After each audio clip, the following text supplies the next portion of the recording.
Hello, and welcome to Thinking Out Loud. I'm your co-host, Nathan Rittenhouse. And I'm your co-host, Cameron McAllister. And today we're joined by our favorite special guest, Stuart McAllister, the elder and, dare I say, wiser Cameron of the McAllisters. The old patriarch. There he is. There he is. I'd love to kind of dive into a couple topics with you today, Stuart, but one of them kind of around the difference between surrounding the idea of nationalism and love of a nation. And Sure. You've been through a lot. We'll get you to kind of give the Scottish nationalism and then some of the Balkans. You can look at Europe with us through that lens. And a couple reasons in particular. One, there's the whole thing of what we love we'll get into. But also the idea nationalism doesn't seem to be an understandable part of the young adult American experience. I was saying this recently to somebody.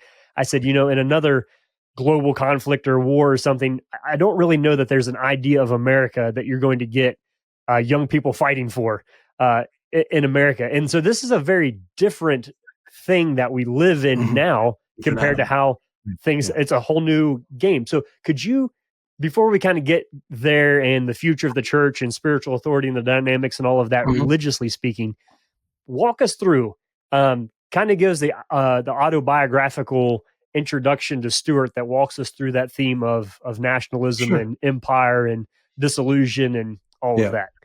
Well, first of all, I think your point was very valid and welcome. It's nice to be with you guys and to your listeners. I think, first of all, that older Americans do get this, but they got it in an implicit way because it came through America's post-war victory and the generation that came back, the greatest generation as they were called. So there was an Americana vision that I think floats under the surface. Our experience as a Brit and as a Scot was very different. So I grew up with Scottish nationalism, one as an age-old, several hundred years of bloodshed and hatred of the country south of us, namely the English, which was romanticized, of course, in the film Braveheart. And Americans I was going to say freedom. Somebody yell freedom. Yeah. Yes, exactly. Well, the freedom word. Yeah. So there was that, but it was always there. It was in so many things. It was in music. It was in conversations. It was excited by football matches. Scotland played England. I mean, it was a war. I mean, because, whoever, win or lose, it was a blood and guts game. That nationalism from the sense of identity as a modern construct was so rabid to the 20th century, whether it was Japanese nationalism, whether it was German nationalism, whether it was French nationalism, whether it was Russian, you can fill in the blanks, and we see the revenge of history today. People who were defined. So rather than being able to say, I'm a patriot, I love my country and I appreciate it, what nationalism does is to make me superior. I am distinct. I am one above the many. To be a German or to be a Scot is to be superior to an Englishman. And Englishmen, by definition, are the enemy to be mocked or resisted. Even in humor, whatever way you do it, it's still an attitude and an overall view of contempt. All right, you've touched on this a little bit already, Dad, but I'd like to hear your distinction between nationalism and patriotism. Just a little bit to tease out those differences. Well, so let me give you a definite, I have this written down just it was for the class because dictionaries are helpful. This isn't, they're sociological, they're psychological, there's other definitions. But Merriam-Webster calls it loyalty and devotion to a nation, especially as expressed in a glorifying of one nation above all others and a stressing of the promotion of its culture and its interests. Now, if you take that and you look at any narrative, both historical and present, you'll see all those components are present. So what Scottish nationalism or English nationalism, the British Empire, was built upon the idea of English, British, and Western superiority. And so what was our mission? To go out and, not just conquer the world, but actually to civilize it. We were to bring education and the betterment. But when you went into culture, rather than appreciating their values, their music, their culture, which happened over time, it was basically owned and bought, and then it was co-opted, which is part of the postmodern reaction today. However, so the appropriate idea of saying, I am proud of being born in Scotland and I love my country and I appreciate all the wealth and history and the heritages I have received from them. These are great. But That does not make me superior, better, and that is a badge then of exaltation in which I see the other as inferior or worse, as an enemy or something to be targeted. So patriotism, I think, is the right honoring of the right values of what you should value about your culture, your heritage, and your history.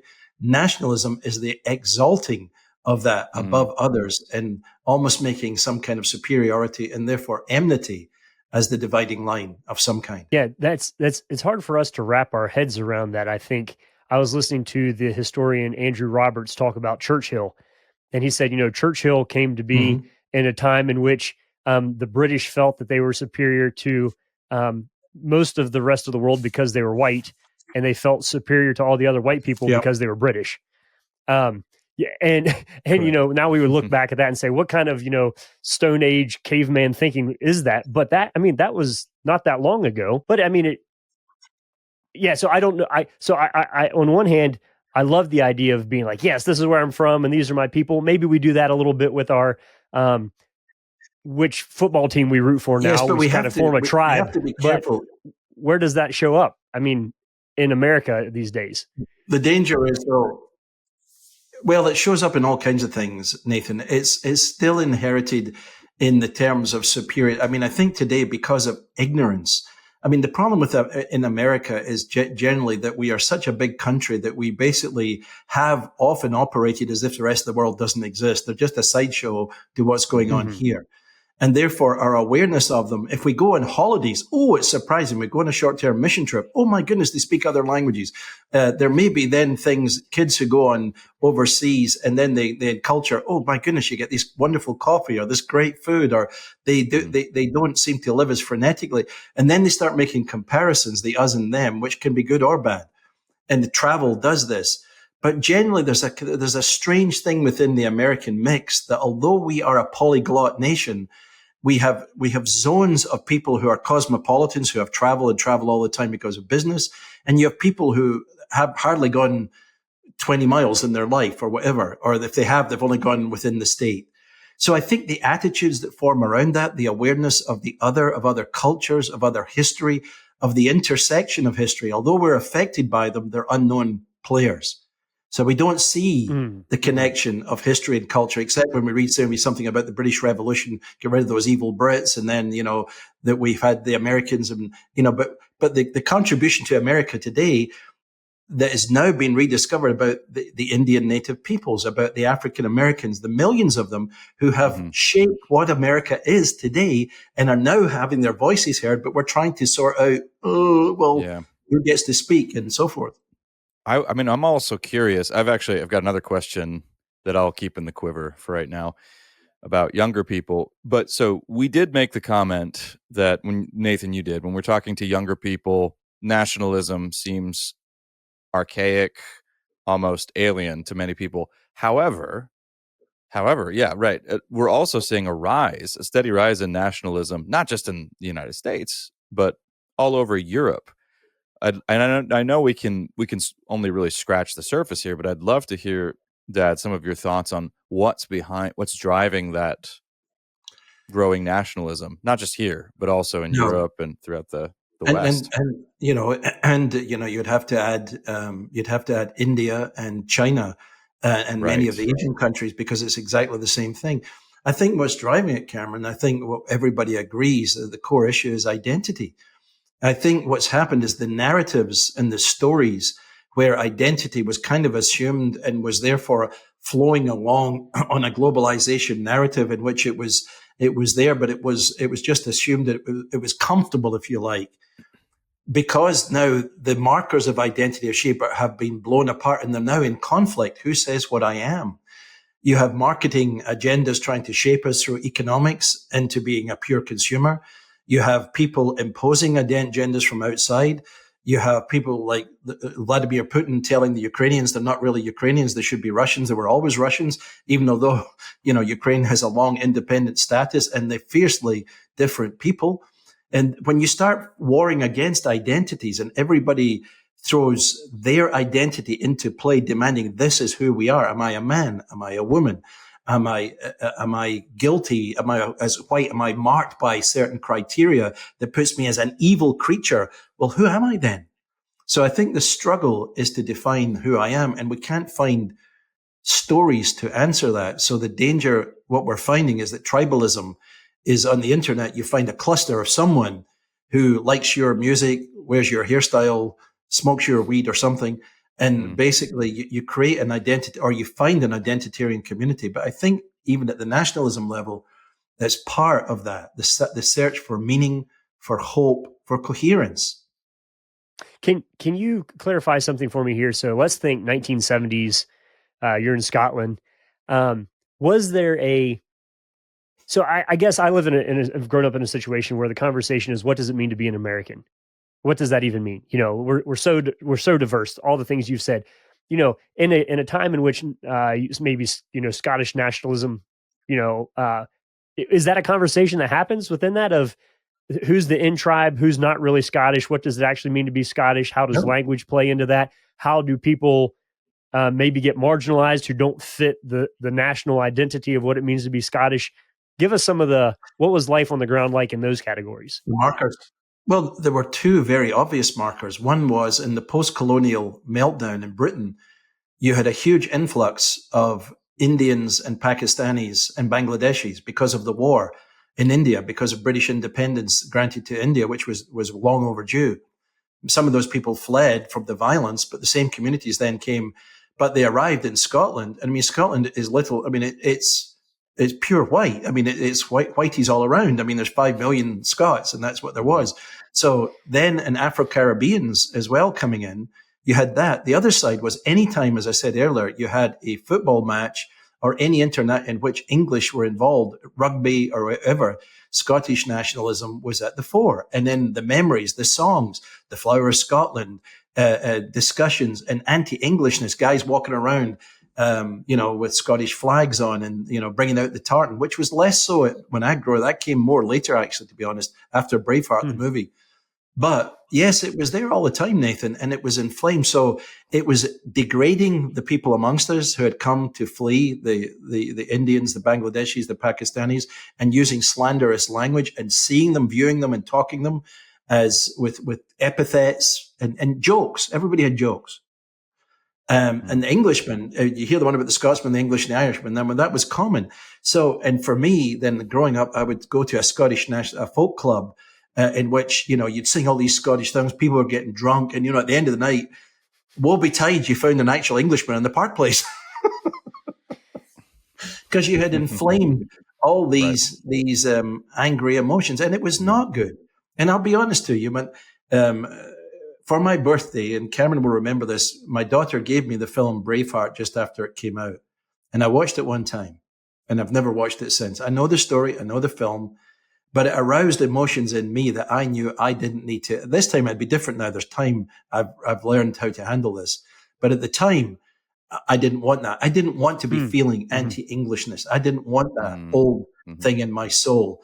And feeling it didn't help. And it wasn't running away from it. It was managing it was the issue. So can I push in here a second and ask this, because you're describing the bar scene, you're singing the songs.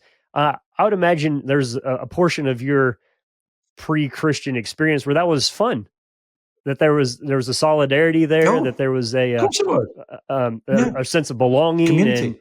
And So well, let's stick this in there then. So how did becoming a Christian mess all that up for you? Well, yes, no, but what it changed was because I didn't realize in the beginning. I mean, obviously, you grow into the question of truth, but the fundamental truth that changes everything was the love of God for all the nations. And of course, I got a call to mission almost immediately, and then began to realize that all the tribes and nations were the target of the gospel.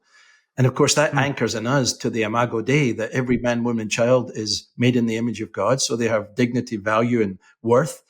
But equally, all have sinned and fall short of the glory of God. So all need the gospel, but then Christ came to save.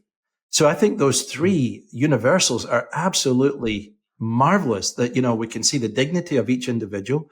We can see the fallenness. So we don't, I can see an Englishman. I could see a fallen Serb. I could see, and I would be disgusted by things that are going on as I am in, say, Russia today and Ukraine, but I don't go to hate Russians. We love the Russian, but they're sinners. They need Christ, the gospel, but that's still messy love. So that was really the awakening, Nathan, to walk into that and to surface progressively my basically prejudices, biases, even language, and then becoming alert over time. Oh, wait a minute, I shouldn't be saying that, because I began to realize that's slandering someone. That's attacking. That's going after their dignity. I can't, even if it sounds funny, I can't do that. So I think the love of Christ as an embrace, which Miroslav Volf's idea, exclusion and embrace, that you have to absorb some of the other in order to embrace them. And that means costly love as a posture, I think. I think we're focusing a bit on some of the pathologies of nationalism right now, and I'll try to point us in maybe a direction of some of the healthy expressions in a bit, but let's linger on the pathologies for just a second. Mm-hmm. And here's a hard one. Maybe the answer might be clear, but it's hard because I suspect all of us have some share of ownership in this. But the phrase Christian nationalism, there are times where Nathan and I have both, kind of rolled our eyes at it because we've thought sometimes this is an overblown challenge, an issue. People, so dedicated to fighting Christian nationalism, but it's not totally without substance. We did 2 full episodes talking about this. I combed through some of the literature, which I will admit was worse than I thought, actually. Why is Christianity being co-opted into the nationalism kind of debate, particularly here in the U.S.? You're seeing there is a growing susceptibility there. I'll grant that. Wait, I don't think it's just the U.S. though. Like there's German Christian parties and stuff too, though. So I think it's more pronounced in the U.S. though. Okay. I don't think in Germany it's going to take quite the explicit expression it does in America. I could be wrong on that, but we'll come back and we can nuance that because I think there's something we can look at there that's legitimate. So I think first of all, because of the history of America, there's the actual history, then there's romanticized history, and then there's the amount of history that people really know. So the problem is oftentimes is that you get the actual history of the events as recorded, the information that we have access to that's public knowledge, and some, usually very few, have access to or have even bothered to show interest in. You have the romanticized version, which is filtered through schools and music and films and Mel Gibson and whoever, all the way down to the present time, the Patriot here I'm thinking of. Gosh, we're picking on Mel Gibson. Well, it just happened to be an illustration of mine as I was talking. That's perfect. That's perfect. But I think what happened then is that Christianity was almost seen again, and you go back and find out that sometimes we're all selective in taking information. So we go back to the early story, we look at the Puritans, and we look at the city set on a hill, and we make them a linear direction as if that was the only part of the story. And in the process, we ignore other things that were going on simultaneously so that a wider conversation was taking place. But in the search for nationalism identity, that becomes the truth. And then people cite these sources. They quote them endlessly. They have these names and they have long paragraphs. They go down to the founding fathers. They show how many. And of course, Christianity was massively contributive to the shape of America, but it wasn't alone. And as James Davison Hunter points out, the hybrid Enlightenment, there were other factors. There was what was going on in Europe at the same time. There was an awakening of Greek and Roman thought that was coming in, and it was blended, and it wasn't all bad. In fact, the fact that America didn't go the way of the French Revolution was very significant. That the American Revolution was unique. However, I think over time what has got done is that Christianity has been co-opted, as it often is. It was co-opted under, as Nathan was alluding there, to the German nationalism in the days of Hitler. Why? Because you had a people who felt deeply aggrieved. They felt betrayed. They felt horrified. A man arose and a narrative began to come along that restored honor and vigor and direction and vitality. So those are forces and powers that are very, very primal. And when they're activated, Christianity, we're not careful, anything can be used and co-opted to justify those other things. And rather than us bowing the knee, we'll go back to the 3 things I was talking about earlier, that all are made in the image of God, all have sinned and all need Christ. The primacy of the gospel as the kingdom of God, of Jesus' kingly rule, of the transformation of hearts leading to a contribution to culture, that gets submerged or co-opted into Jesus becomes the sponsor, the flag over something else. And you put in the word German nationalism, Scottish nationalism, Serbian nationalism, Russian nationalism, and sadly, some versions of American nationalism too. So co-opting God to our agenda is this idea of identity and power and control in a time of legitimate fears. People are afraid of what the culture what is happening, what we see. They listen to the proponents of the other team, if you like, saying things that people say, well, that scares me for my kids. It scares me for my culture. It scares me for my future. And then they shift the salvific power almost into a party, a political agenda. And perhaps we're not praying as much. We're not seeking for the kingdom of God. We're not asking for the outpouring of the Holy Spirit as much as we are asking for winning political power in order to control and fix the agenda as a human instrumentality. So there's almost a sense there, if we can stick a religious label on it, then it kind of validates sort of we know just war theory, but this becomes just culture war theory, so to speak, if we can baptize it, so to speak. Well, I think we're struggling. I mean, we have struggled because a lot of our lack of discipleship, our lack of formation was much more, which Cameron and I, dealt with in the book about, Faith at Last, was the idea of information saves. And so we're basically almost like an who's got the right amount of facts and who's got the best morality. But if the word becomes flesh and dwells amongst us, the transformational grace of the lived out beauty of the gospel, costly love, sacrificial giving, means that the kingdom comes at a slower pace. We see in Matthew 13, the parables of the wheat and so forth, or the pearl of great price that's discovered. The kingdom comes, but not always with great visibility. It will come in great power when he decides. But right now, that desire to try and order and almost preempt, and it's not to capitulate. I think people may be listening. I can hear some skeptics saying, well, so we just give up the house, we give up our identity, we give up our children, we give up. No, we're not saying that, but it's saying we've got to find a way to do this more graciously, lovingly, and more gospel centered and less politically centered. Well, more loving, less angry, Yeah. Well, I mean, along those lines, what would we respond, or how might we better respond to somebody who says, don't we want a Christian nation? Ought we not to actively push for a Christian nation? Yeah, obviously very loaded. This is a question that actually has been put directly to me. So I'd love us to think aloud about that. I actually don't see that. I don't see where that comes from. I mean, I'm sure that the person saying that will have, do I want Christians influencing the nation? But we are in a pluralist order, and we know that basically the world is diverse. To have a Christian nation means to grant primacy. You're back in Christendom. You're back in what a lot of the Reformation was fought to correct. We're back. The American experiment was founded in the beginning to not privilege Christian churches, to allow them freedom, and in American terms, the free market of churches, which was one of the things that Alec de Tocqueville saw was contributed to the massive expansion and freedom of the church. Now, over time, let's face it, those things changed. Culture changed, people changed, circumstances changed.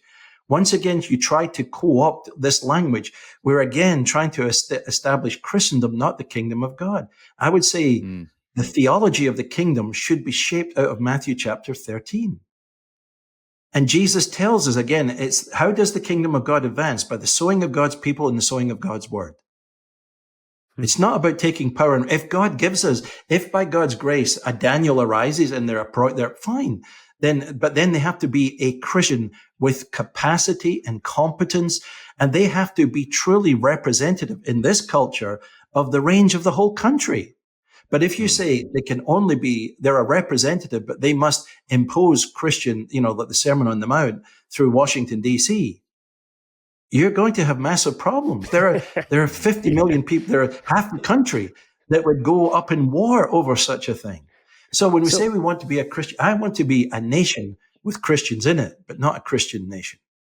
Well, see, but this is, that is helpful. But so let me stick this anecdote in there and get you to comment on it. So my brother was relaying a conversation he had, a group of guys sitting around, And they all said, oh, people aren't going to church anymore. These churches are, getting smaller. We just don't have the.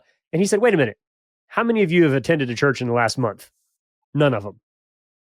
Oh, So, ouch. so it was. Yeah.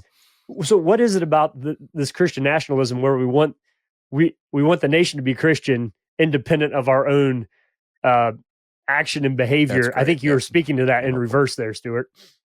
But it kind of feels like that to me. Yeah. That's kind of the. I've alluded to in the past, and one of the things I did in the Sunday school was to just encourage people to read. You could go on the internet and read the Barmen Declaration, but particularly looking at, there's some commentaries on it that are very useful, but the 6 points are very, very valid. And the point there, the struggle was that Germany, in 1933, Hitler becomes the chancellor. He said, you've had, 10 years of street rioting and fighting and violence, and you've had an ugly time. 1934 was also the year of the long knives, if you remember, when many of the Nazis murdered a whole bunch of their own people to establish so that the military would stay on the side of the Nazis against the stormtroopers. That was Ernst Röhm as he was killed by Hitler and his gang. But the point being, the church by that time, the German Christians had already been in long theological and had absorbed the idea of Arianism, had taken the Old Testament out of the Christian, had Arianized Jesus, and had basically had the German church with its entire theology and proclamation. Why? To support the Reich. So theology adapted to and of course, Bonhoeffer and a group of others got together. Their original declaration was too complicated. Like many of us, they had too many arguments, too much stuff. And then they pulled together with Karl Barth and company and came up with the Barmen Declaration, which was much simpler. And it's only got 6 points in it. But those 6 points, both then and now, have validity into the primacy of the gospel. And I think to that question of German nationalism, it's one that I wish Christians would listen to. The Reformed Church, the PCA in this country has adopted it. It's in there, but it's not really talked about. It's not really used. And in this conversation, the people that are dominating the horizon are all people who have already co-opted these other inflammatory agendas about the left and the right and the war for America's future and saving that. And again, I think fear is a great tool in shaping people into bad choices.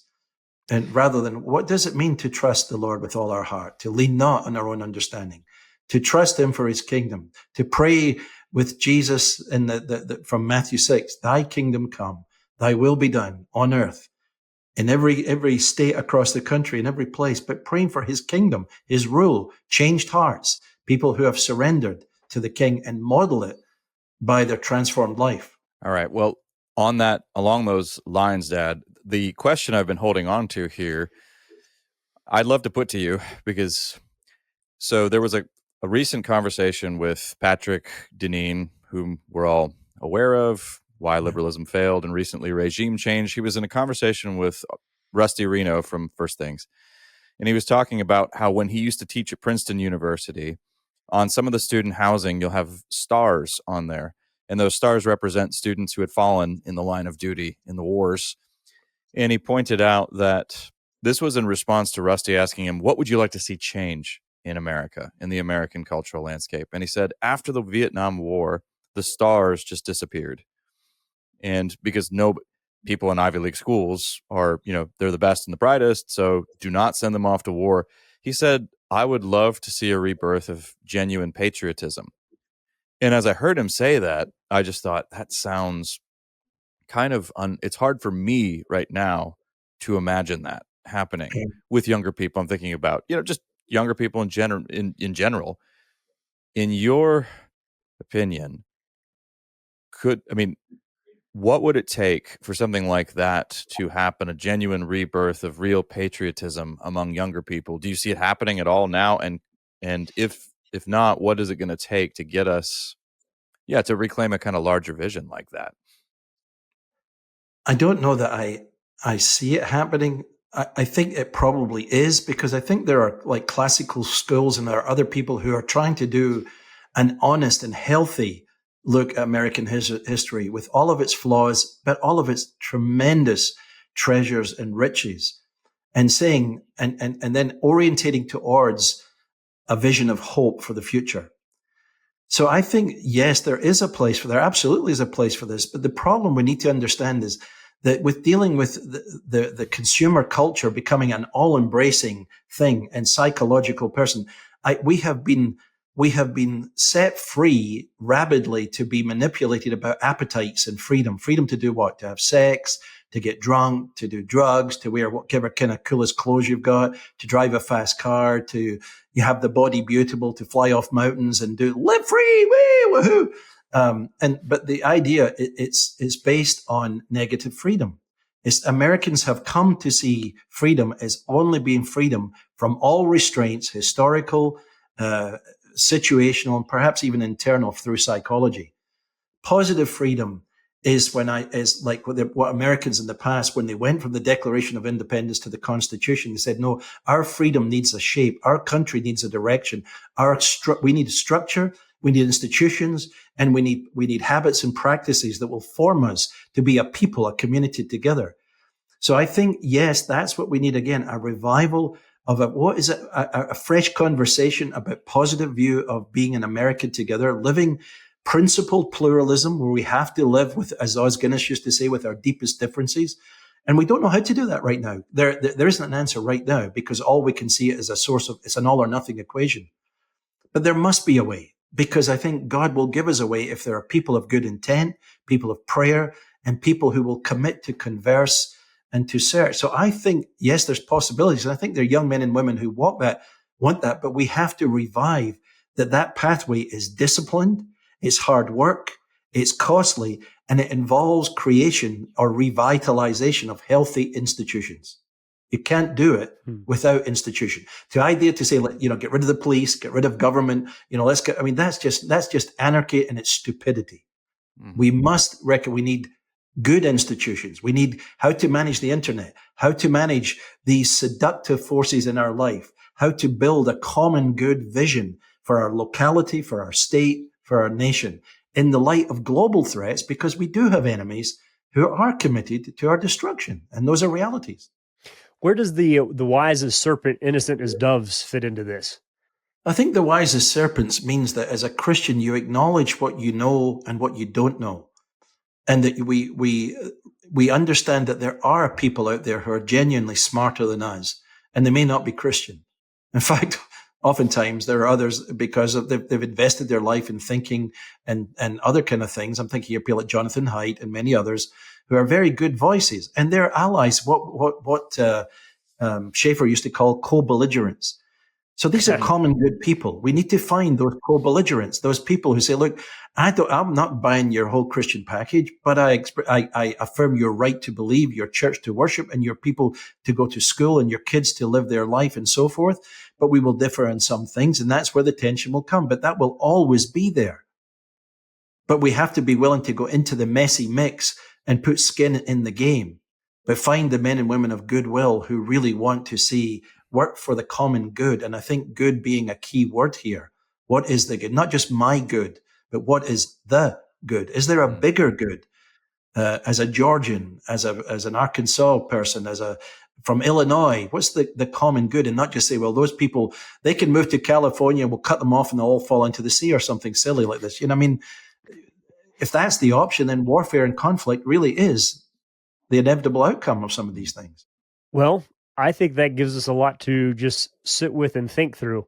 I was trying to think of a way to kind of summarize or, condense this in my mind, and correct me if I've got this wrong, because I'm adding a bit into it. But we've focused on the nationalism side, which takes an identity and a movement, and then at times co-ops Christianity into it. And I think largely in those categories, we see this as more of a political right kind of issue. But on the flip side, you also have progressive movements that co-opt Christianity into it as well. So maybe it's not nationalism, but pick your issue of whatever else, and the same thing happens. And it seems to me that we have this greatest commandment question pitched to Jesus, love God and love neighbor. And that as long as the church can do it in that order, we're safe. At the point in which we try to come up with a socially constructed definition of what it means to love neighbor, and then try to get the love of God to fit within that, then there's untold manner of disaster. And so is that too simplistic of a summary of what we've been saying, that this kind of the ontological priority here of worship and then action, not action and then pseudo worship attached to it? I think if we go after a deeper idea of worship, in fact, it's funny you say that, because there's a quote sitting here. Let me just, this is Dallas Willard, which you'll both like. He says, the care of the person is what he or she loves, and that is bound up with what they worship. That insight recalibrates the radar for cultural analysis. The rituals and practices that form our loves spell out well beyond the sanctuary. Many secular liturgies are trying to get us to love some other kingdom and some other gods. So the key of worship being central is, as you said, worship is not, as we know, just going to church on Sunday and singing songs, confessing and having the sacraments. Worship is the exploration of the character of God, both in history and as he is today, and that unfolding vision. And the more we worship him, then the love of neighbor will be, because we will see the sacrificial savior. You'll see Jesus walking past the Samaritans, the most despised people of the time, and basically, meeting the woman at the well, and, the Good Samaritan parable and so forth. So there's pictures of cultural contempt that were laced throughout the Gospels, in which Jesus demonstrates the kingdom, not just proclaims it. He shows it by his person, by his love. That's what we need. We've got to demonstrate the kingdom and declare it. But if we don't demonstrate it, there's nothing to declare. So 2, perhaps, homework assignments for interested listeners who want to follow up a little bit. Maybe reread Matthew chapter 13 in light of this conversation, if this has been stimulating or challenging to you. And then take a look at the Barmen Declaration, if you haven't. It's been my experience that the Barmen Declaration gets a lot less press as well, and people are less familiar with it. But those two, if you follow up on those 2 items, I think that would add a lot of depth to this conversation, to your thinking on this topic as well. And obviously, much more could be said, and we've talked about it before. We'll likely come back to it again. But thanks for tuning in and listening, and thank you, Stuart, Dad, for gracing us with your presence here. In case you missed it at some point along the way, you've been listening to Thinking Out Loud, a podcast where we think out loud about current events and Christian hope. Thanks for listening to Thinking Out Loud. If you'd like to learn more about what we do, book Nathan or Cameron, or if you'd like to support us financially, whether through a one-time donation or on a monthly basis, you can do so on the donate page at www.toltogether.com. That's toltogether.com. And please consider leaving us a 5-star rating and sharing this content with your friends. It really does help.